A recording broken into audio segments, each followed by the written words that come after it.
tardes a todos. Les damos una cordial bienvenida de parte de la Coordinación de Patrimonio Histórico e Identidad del Instituto Municipal de Arte y Cultura de Puebla. Hoy vamos a iniciar con las actividades de este séptimo Festival de Huehues 2021, este año en una nueva modalidad que es a través de nuestras redes sociales. Y bien, hoy nos acompaña el doctor Ricardo Campos Castro con una plática acerca de los huehues y su importancia histórica en la ciudad de Puebla. Y antes de darle la palabra, me gustaría leerles un poco un breve currículum sobre nuestro invitado, ya que pues es especialista en el tema, ¿sí? Bien, el doctor Ricardo Campos Castro es licenciado en etnocoreología por la Benemérita Universidad Autónoma de Puebla. Es maestro y doctor en Ciencias Humanas con especialidad en Estudios de las Tradiciones por el Colegio de Michoacán. También ha producido cortos y un corto documental que se llama Por lo que traemos en la sangre, el carnaval en los barrios de la ciudad de Puebla en 2016, y ha participado en diversos foros académicos nacionales e internacionales sobre este tema. Por ejemplo, en 2016 participó en Florencia, Italia, con la ponencia Carnavales en el Mundo, Diálogo entre Culturas. Y también participó en este año, en septiembre, no, fue hace un año, perdón, en el segundo Congreso Internacional Voces de Carnaval entre Máscaras y Disfraces. Esa fue su ponencia. Y bueno, aparte de ser una persona que ha estudiado sobre el tema, pues también es danzante, ¿sí? De la cuadrilla de Huehues del Alto Garibaldi de 2013 a la fecha. Entonces, vamos a darle la bienvenida y vamos a darle la palabra para que nos presente la siguiente charla que se ha titulado Ujuju, cuadrillas de Huehues y carnaval en los barrios de Puebla. Entonces, doctor Ricardo, te damos la palabra. Muchísimas gracias, maestra Romina, por la invitación a esta emisión del Festival de Huehues del Instituto Municipal de Arte y Cultura. Y bueno, voy a comenzar a compartir mi pantalla. ¿Me puedes permitir? Listo. Gracias. Y bueno, básicamente a esta ponencia le puse este nombre de es la onomatopeya, ¿no? Del grito característico de los huevos en Puebla, ¿no? Que básicamente es como este llamado de hermandad entre los carnavaleros. Y bueno, antes de comenzar con mi presentación, quisiera pues dedicarla a todos los carnavaleros, principalmente a todos los que se nos han adelantado en el camino, pues debido a esta pandemia, ¿no? Y bueno, comencemos. Puebla es sin duda un territorio carnavalero. A lo largo y ancho de la ciudad, sus habitantes han abrazado fuertemente el carnaval y las danzas de Huehues como máximos símbolos de identidad de pueblos, colonias y barrios. Genéricamente, a los danzantes de carnaval se les reconoce con el nombre de Huehue. Sin embargo, a pesar de compartir este vocablo náhuatl, cada práctica carnavalera posee sus propios argumentos, estéticas, músicas y personajes. Para darnos una idea de esta gran presencia, señalaré algunos. Al norte tenemos en las colonias de San Jerónimo Caleras, Guadalupe Caleras, Loma Bonita y San Felipe Hueyotlipan, a los charros, los indios y las locas. En la Junta Auxiliar de San Pablo Xochimehuacán tenemos a los huehues revolucionarios. Al poniente, en La Libertad y la Romero Vargas, el carnaval se vivencia entre indumentarias brillantes y quiméricas de gran creatividad. En los pueblos periféricos se ubican el carnaval de Cuautlancingo, Cholula, los famosos batallones de Huejotzingo y los sinacates de San Nicolás de los Ranchos y Yauncuitlalpan. Colindando con Tlaxcala, hay presencia de los huehues charros en Santa María Xonacatepec, el reciente carnaval llamado recientemente Carnaval Punk en la Resurrección, y los huehues y chilonas de San Miguel Canoa. Al sur, en la colonia Miguel Hidalgo, también se gestó un foco de carnaval a partir de la movilidad de algunos habitantes del centro de los barrios centrales. Y en San Baltasar Campeche, bueno, a pesar de la cercanía que existe con el centro histórico, destaca la influencia del carnaval de Huejotzingo y su uso de mosquetones. En el centro de la ciudad, donde enfocaremos nuestra atención, se registra una alta concentración de esta práctica. Más de 40 cuadrillas de huehues se registran en los barrios del Alto, Analco, La Luz, Xonaca, Xanenetla y las colonias 10 de Mayo, Loma 5 de Mayo, Amalucan, entre muchas otras. Y bueno, en este pequeño mapa podemos observar cómo es un pequeño ejercicio, ¿no? De delinear, delimitar un poco esta presencia de carnavales en la ciudad y obviamente no estamos considerando todos los carnavales de otros municipios, ¿no? Porque sería inmensa la referencia. Finalmente, esta mención solo representa un barrido muy general sobre la presencia del carnaval en la ciudad de Puebla, no sin obviar la estrecha relación con los carnavales de Tlaxcala, recordando que la región cultural del Valle Poblano Tlaxcalteca es muy amplia y diversa. Ahora bien, después de esta breve introducción, pues detallaremos algunos aspectos históricos importantes para entender el carnaval en los barrios de la ciudad de Puebla. Este trabajo se trata de un breve ejercicio de microhistoria alrededor de una práctica dancística, musical y festiva que demanda explicarse a sí misma para escapar a definiciones homogeneizantes y reduccionistas. Historiar el carnaval de los barrios de la ciudad de Puebla no ha sido tarea fácil. Los documentos sobre sus antecedentes en la ciudad son escasos y la tradición oral se entreteje con experiencias previas, actuales, individuales y colectivas, propias y ajenas, difíciles de constatar. Sin embargo, es justo en esta memoria y oralidad que encontramos el punto de partida para delinear las historias de esta tradición poblana que se despliega dentro de un contexto urbano totalmente cambiante. El 16 de abril de 1531, sobre el valle de Cuetlaxcuapan, a lo que posteriormente se conocería como el barrio del Alto de San Francisco, se establece la primera ciudad en la Nueva España, ideada exclusivamente para españoles. Y a pesar de que no fue el establecimiento definitivo, este hecho se convirtió en uno de los acontecimientos históricos más significativos para los carnavaleros, pues sobre él se asientan los orígenes de los barrios, de su población y por lo tanto del carnaval. En las investigaciones de Cuenya y Contreras se argumenta que a los pocos meses de la fundación, las primeras familias se vieron obligadas a abandonar la zona debido a una intensa lluvia que desbordó el río San Francisco y el arroyo Xonaca, arrasando con las viviendas que se encontraban a su alrededor. Posterior al desastre, el centro de la ciudad fue reubicado en su sitio actual, obedeciendo al modelo de ciudades virreinales con la finalidad de aprovechar las condiciones topográficas del valle para delimitar y distribuir espacios, usos y funciones de acuerdo con los objetivos de la corona.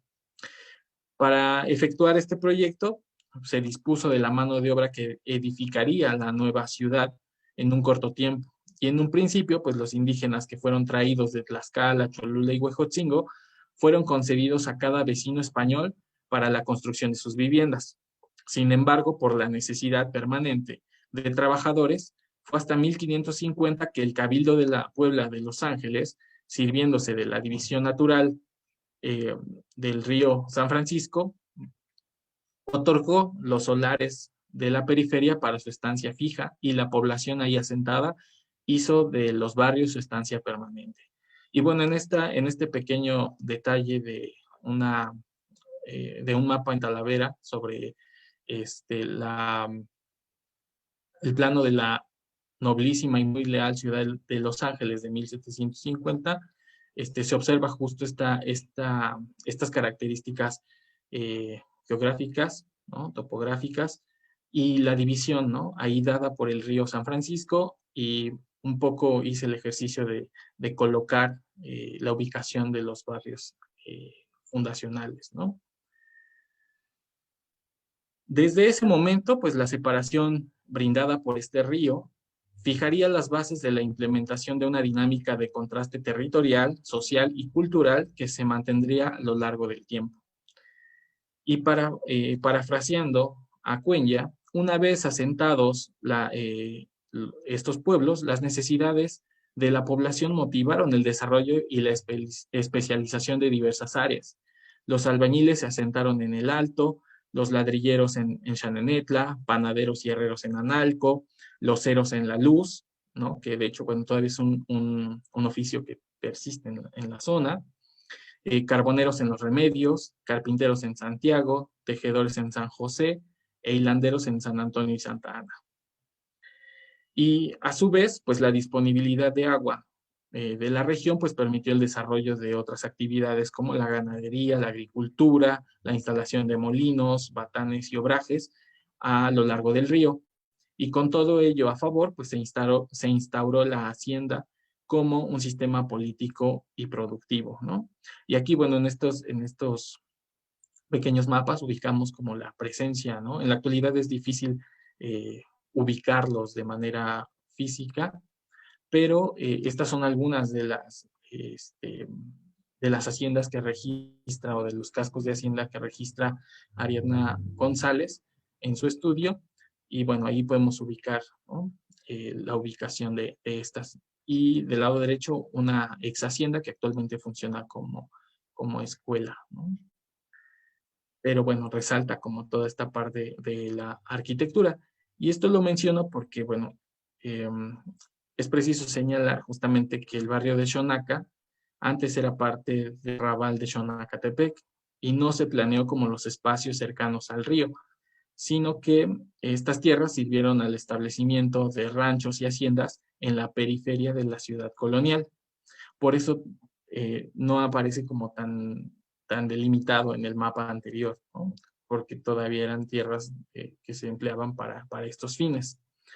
Aunado a su desarrollo urbanístico, y como uno de los principales objetivos de la corona, pues se erigieron las parroquias que continuarían la labor evangelizadora. Se le asignaron los santos patrones protectores de cada gremio y con ello el desarrollo de una amplia gama de festividades religiosas organizadas comunitariamente. Y fue así que la vida en el barrio tomó su propio ritmo y el sentimiento de unidad e identificación con el espacio se fue haciendo cada vez más evidente, ¿no? Y aquí justamente con estas imágenes quiero resaltar ese aspecto, ¿no? De que pues sí, son espacios que se edificaron, que se levantaron en tiempos muy tempranos, pero que justamente son los espacios que permitían la socialización, ¿no? Una socialización que posteriormente va a desencadenar también o se va a convertir en un espacio para el desarrollo del carnaval, ¿no? Durante los años posteriores, perdón, y bueno, ya para adelantándonos un poquito, ya para el porfiriato, pues existe mención a las prácticas de las clases acomodadas, bailes, máscaras, mascaradas, peleas de gallos, corridas de toros, músicas europeas y danzas de bailes y danzas de salón. Y todas estas actividades fueron los referentes de divertimento que la población de los barrios experimentó al laborar para las familias acomodadas de la Puebla decimonónica. Estas vivencias trastocaron la vida de la población y fueron integradas en la medida de lo posible al repertorio de las diversiones populares. Cabe agregar que entre estas danzas de salón se encontraban las cuadrillas, piezas que podrían ser el antecedente directo de las danzas de carnaval por su estructura coreográfica de filas paralelas y la distribución de 4 danzantes en parejas que realizan diversas evoluciones entre ellos.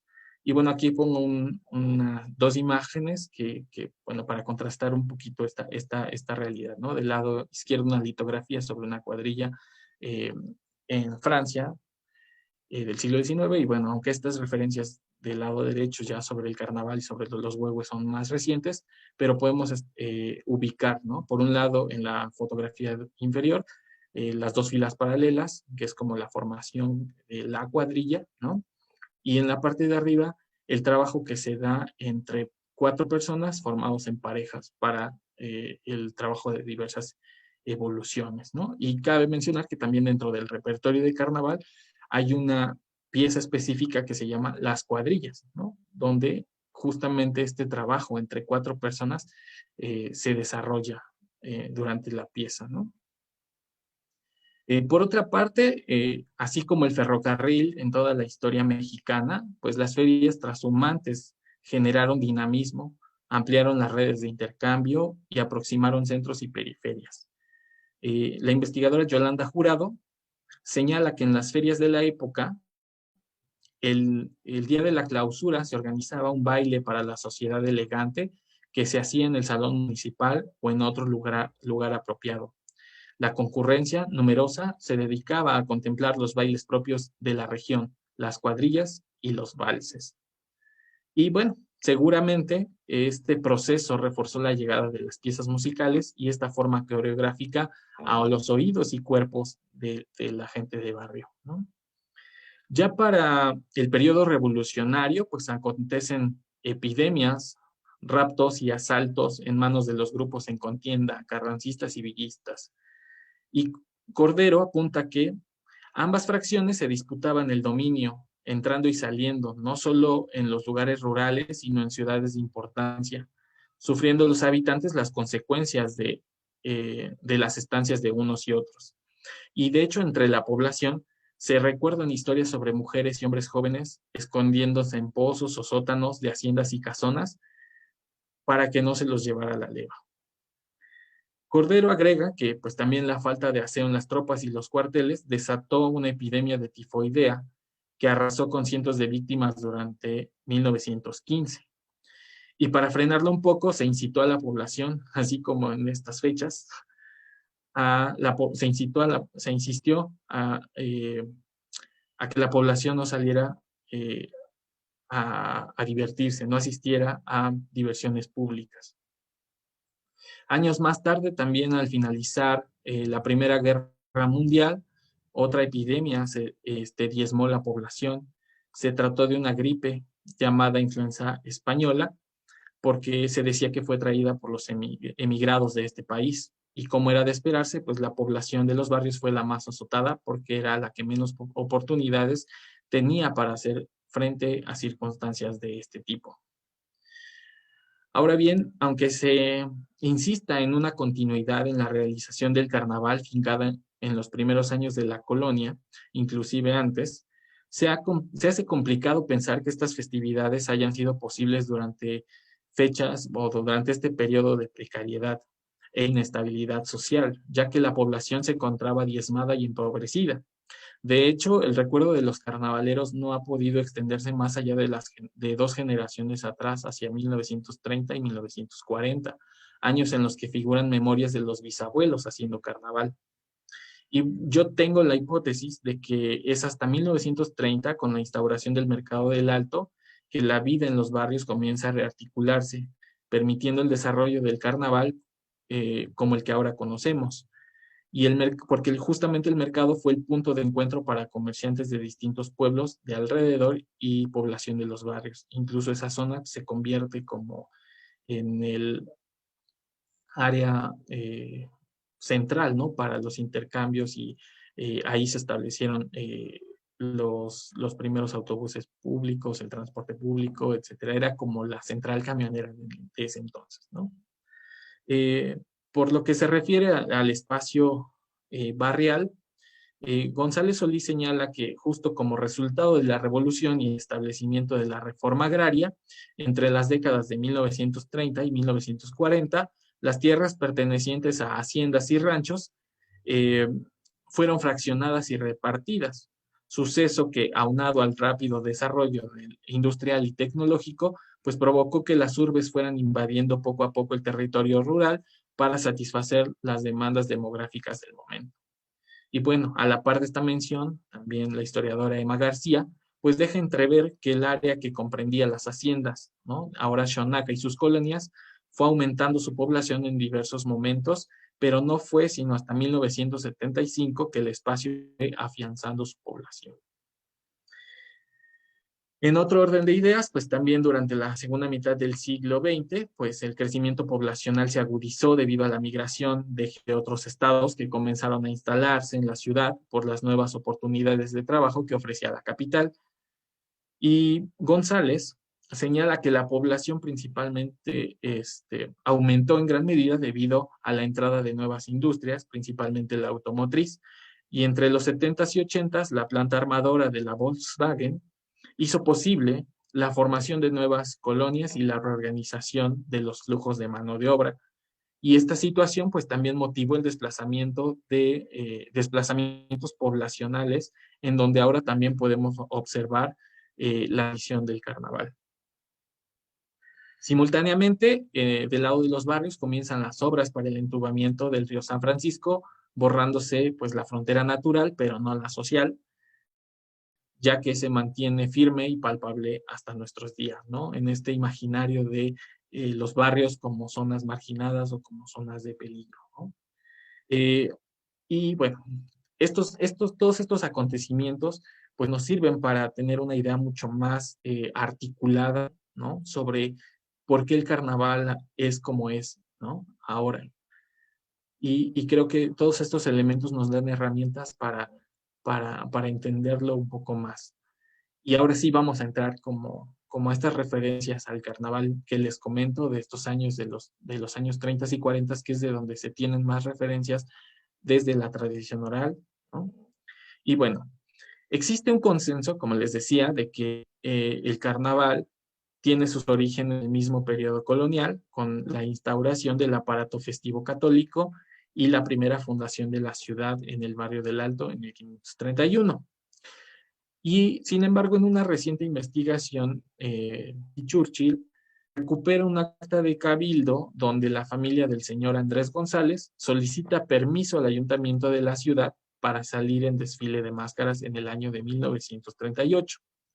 Sin embargo, yo considero que este dato no puede ser tomado como punto inicial del carnaval. Más bien, yo creo que hace referencia a un momento en la historia local en que la práctica comenzó a ser regulada o quiso ser regulada o censurada por las autoridades, ¿no?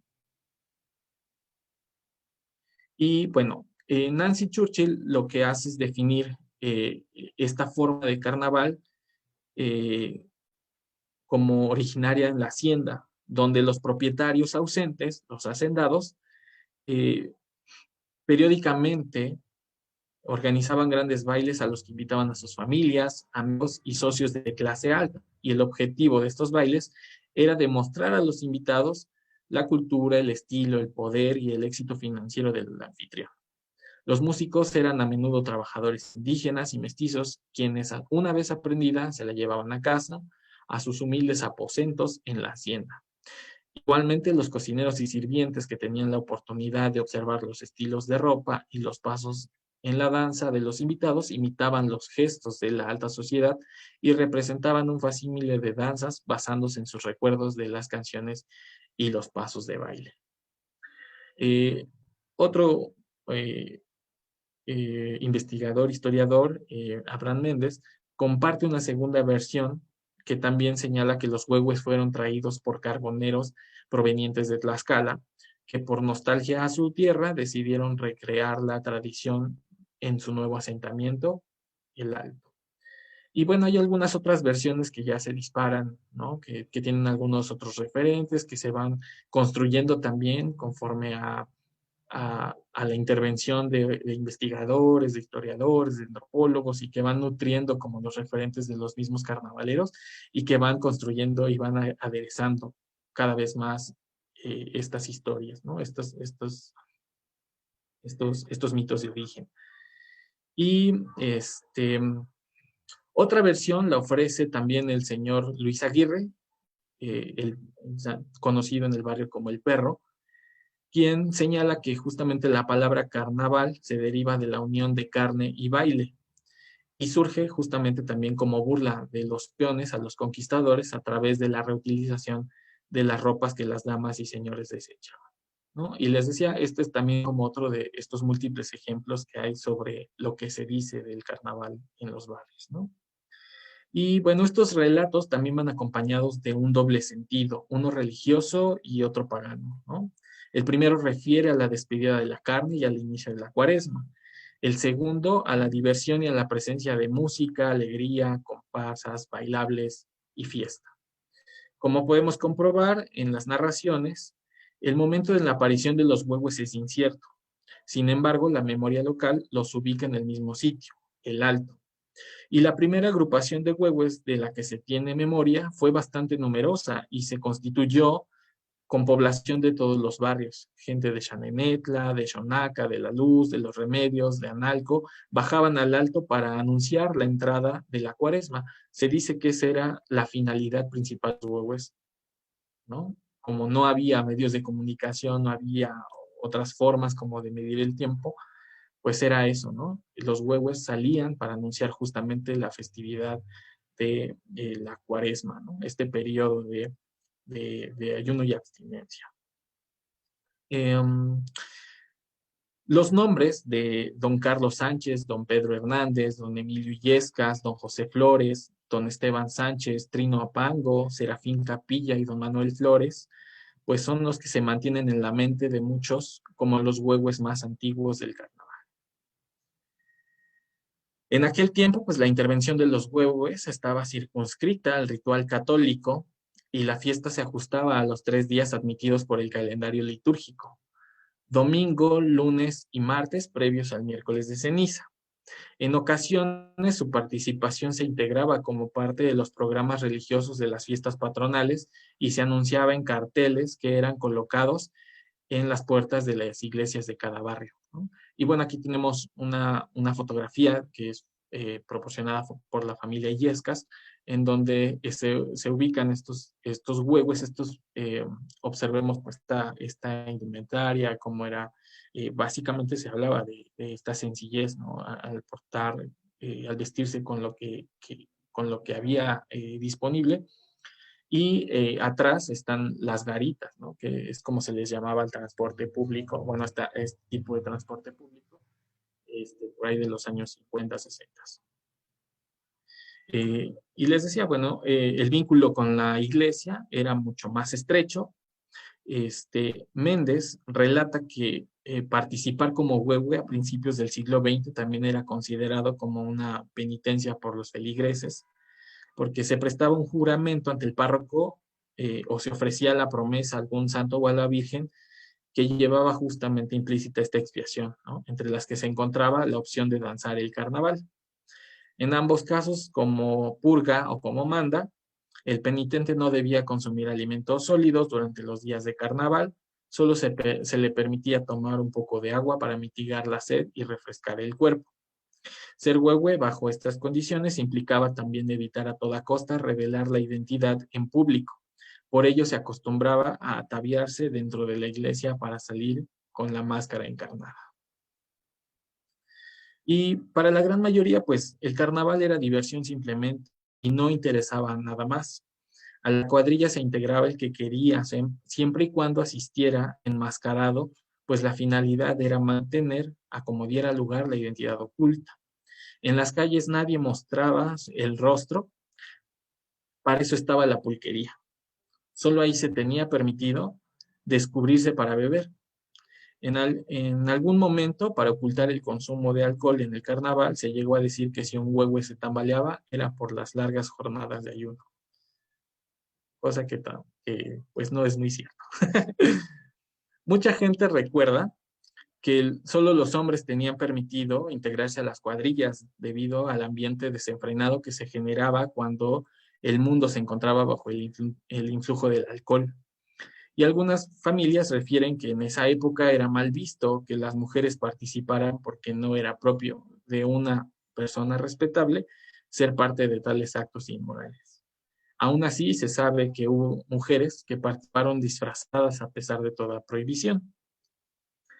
Los hombres más jóvenes, los huehues más jóvenes que llegaban a participar, pues se hallaban entre los 12 y 13 años. Y esto no por el desarrollo de un aprendizaje especial para integrarse, sino porque a esa edad alcanzaban una estatura que les permitía camuflarse con los adultos. Los niños eran mantenidos al margen como espectadores, observando y tratando de adivinar quién de los miembros de su familia se encontraba enmascarado. Y esto no excluye que los pequeños intentaran en todo momento bailar como los mayores e imitar el grito característico de los huevos. Además de los personajes que siempre han permanecido presentes en la representación, huehues, maringuillas y diablos, se reconoce que desde los inicios la gente se ataviaba conforme las posibilidades económicas lo permitían.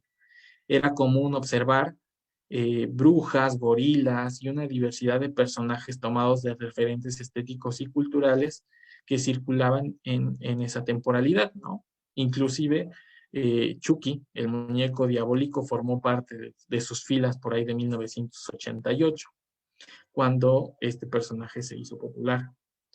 Por parte, y ya también por la cercanía y estrecha relación con Xonacatepec, también era habitual encontrar charro en las filas de la cuadrilla. De hecho, se recuerda que durante algún momento en Xonaca eran más charros que huevos.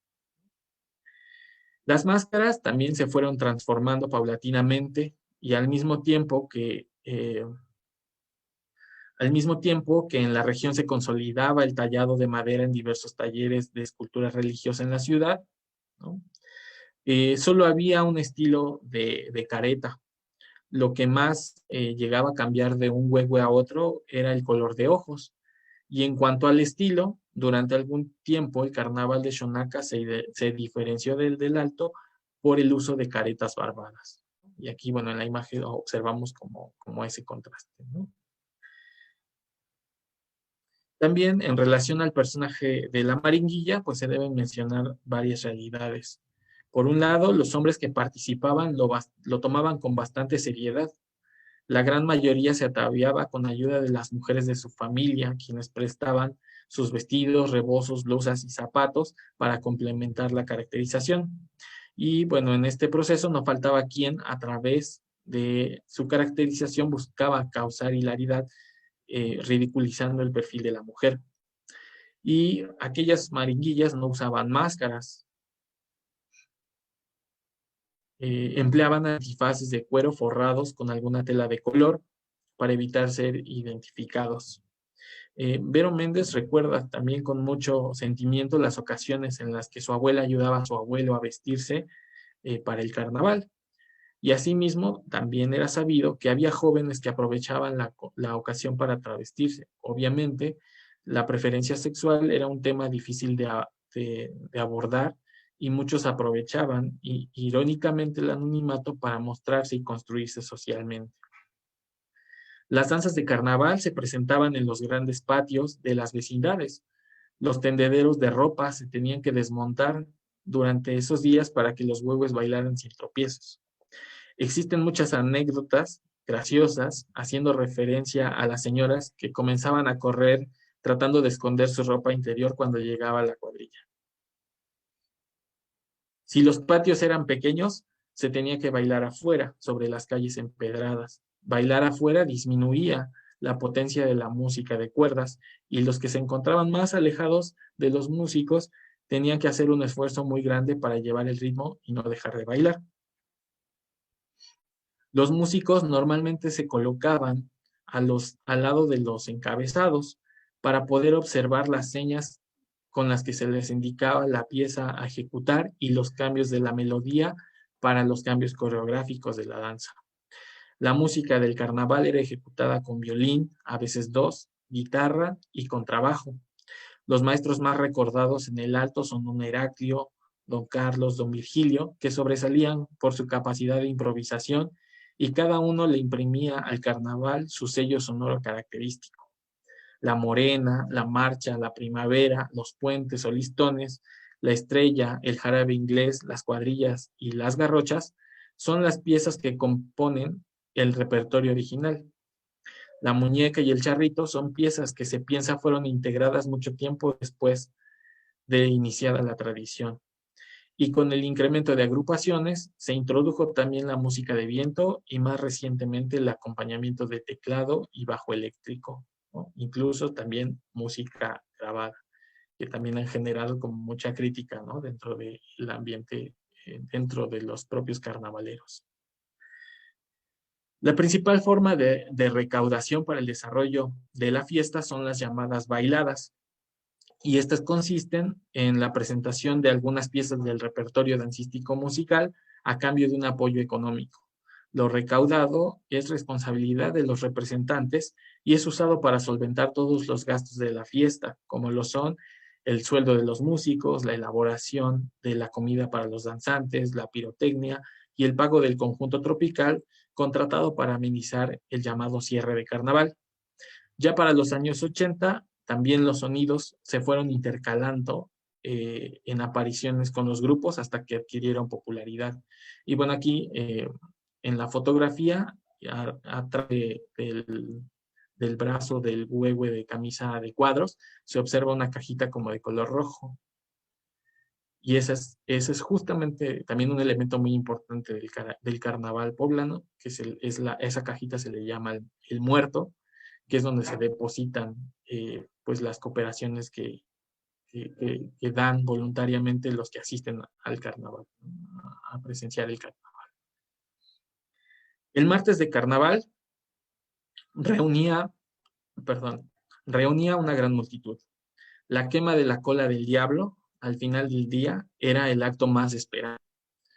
En las calles donde se realizaba el cierre, la población llegaba con horas de antelación para apartar su lugar en las banquetas que rodeaban la calle, y los adultos de mayores cargaban sus propios banquitos para resistir la espera. En la noche, los diablos eran atados a uno de los extremos de los látigos, mientras que un huehue con una antorcha en la mano lo sujetaba por el otro. Al llegar, todos entraban corriendo, los diablos tratando de escapar y los huehues intentando incendiar la cola de Ixtle de sus diablos cautivos. El juego concluía cuando los huehues habían logrado su objetivo, quemar la cola del diablo y metafóricamente terminar con el pecado. Esa misma noche se acostumbraba quemar toritos de pirotecnia y los asistentes, sin importar los riesgos, jugaban, los toreaban y permanecían hasta el final. Se recuerda que a la gente le emocionaba eso, que entre ellos entrara el diablo corriendo aunque resultara quemada o se cayera. Inmediatamente después, los huehues hacían su última participación para despedir el carnaval. Y al terminar, los representantes y sus familias ofrecían una comida para todos los asistentes.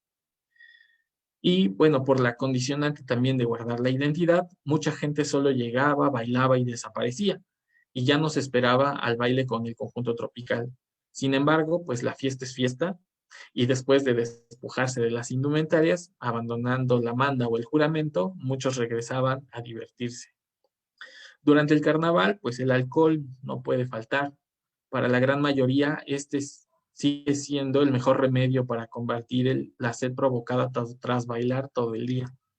La presencia de alcohol detonó muchos conflictos, robos, riñas, muertes y otro tipo de actos que tuvieron como escenario el carnaval, pero que no tuvieron su origen ahí. Lamentablemente, pues estas noticias se difundieron y se convirtieron en el estigma del huehue que como borracho, ¿no? Que se ha estigmatizado y que se ha proyectado desde fuera.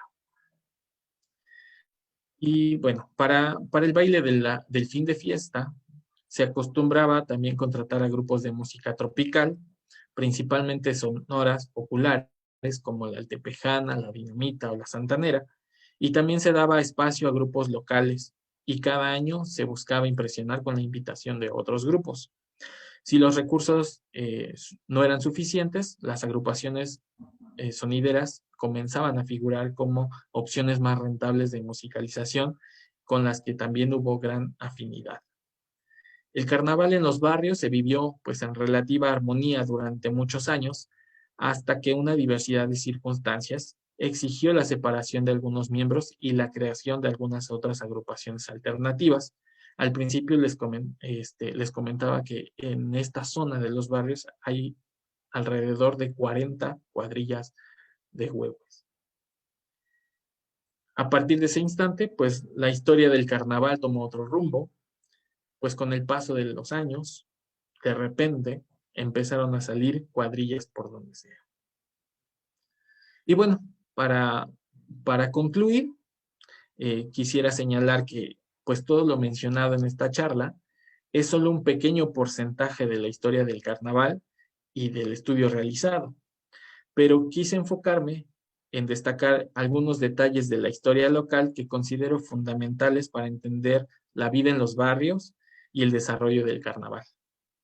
Y bueno, con esto agradezco nuevamente al IMAC y a los interesados en la tradición carnavalera en Puebla. Muchas gracias. Bien, muchas gracias, doctor Ricardo. Me parece que es muy interesante todo este recorrido histórico que nos ha hecho. Además, cuenta con imágenes muy interesantes para hacer la recreación de esta tradición, ¿no? Y bueno, me gustaría señalar un poco algunos aspectos que nos mencionó en la plática. Por ejemplo, este tema de la apropiación del espacio me parece muy interesante, ¿no? Eh, Se menciona, por ejemplo, el tema de los barrios, ¿no? El tema de las vecindades, ¿no? Y justamente nos hace entender un poco o tratar de ponernos en la situación actual, ¿no? Ver que este año no se va a poder realizar los bailes, ¿no? Sin embargo, pues el espacio es tomado por este tipo de expresiones populares, ¿no? A pesar de que, como nos decía, pues se ha hecho este intento de regulación y demás, ¿no? Es interesante también cómo a pesar de ello, pues el carnaval ha continuado, ¿no? A lo largo de los años y bueno, que también es una forma de mostrar las fiestas, ¿no? De nuestra cultura, ¿no? Que forman parte de esta tradición. Y también el tema de la apropiación de algunos símbolos, ¿no? Que en algunos casos algunas personas dicen es que ciertos símbolos no corresponden al huehue tradicional, ¿no? Sin embargo, como nos mencionó, desde mucho tiempo atrás se utilizan o se apropian de algunos elementos de la cultura de la época, ¿no? Así es que eso nos hace reflexionar que esta imagen va cambiando, ¿no? No es estática, ¿no? Como muchos creen o quieren hacer creer, ¿no? Y la cuestión de la función social también me parece muy interesante que se mencionó sobre el tema, por ejemplo, de la iglesia y su relación con esta invitación o esta manifestación de saber que se vienen festividades religiosas más grandes a partir de lo que hay en, el, en la festividad del carnaval, ¿no? Entonces, estamos viendo que este recorrido histórico nos ayuda a, en este momento de pandemia, hacer una reflexión sobre esta expresión popular, ¿no? Entonces, aprovechemos este momento para eso y el doctor Ricardo Campos también nos va a compartir un video eh, sobre estas danzas, ¿no?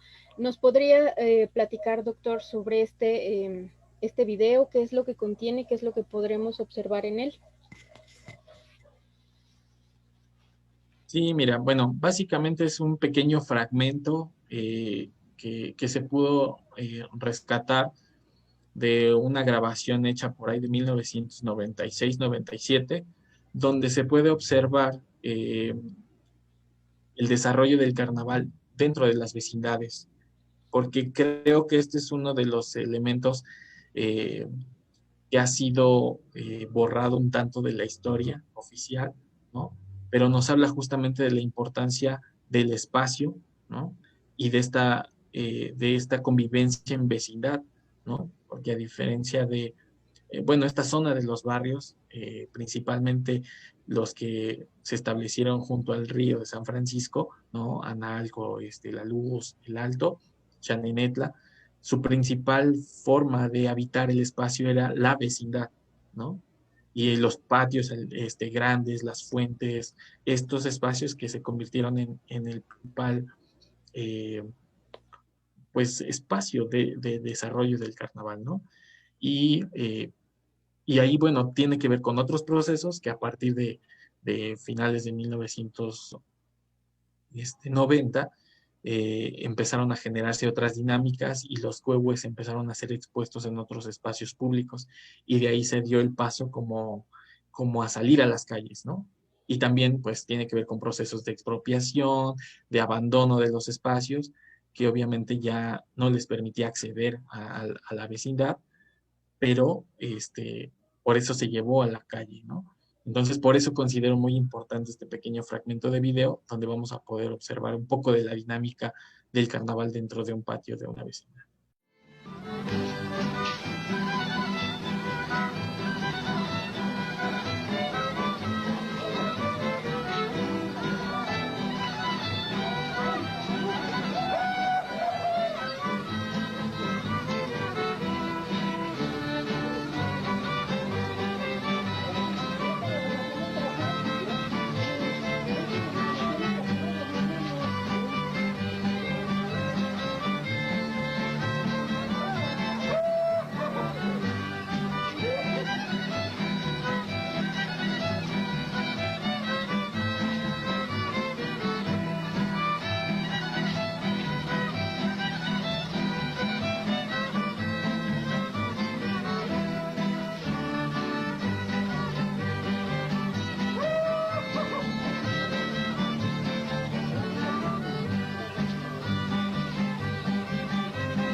Quiero aprovechar para agradecer al doctor Ricardo Campos por esta plática. Como él mencionó, es un trabajo más amplio que él realizó, entonces hay muchas variantes también que explicar sobre el tema, así es que pues esperemos en diversos momentos tenerlo para que nos pueda ir explicando algunas otras de estas vertientes que hay sobre el tema. Entonces, le agradecemos su participación y les agradecemos a todos que hayan visto este video, ¿no? Y los invitamos a seguir la programación del 7º Festival de Huehues que se estarán subiendo en redes sociales. Doctor Ricardo Campos, muchas gracias. Agradecerle esta participación y, como le digo, la invitación queda abierta. Muchísimas gracias, maestra Romina, muchísimas gracias a Limac por la invitación y pues estamos a sus órdenes. Bien, gracias, hasta luego a todos.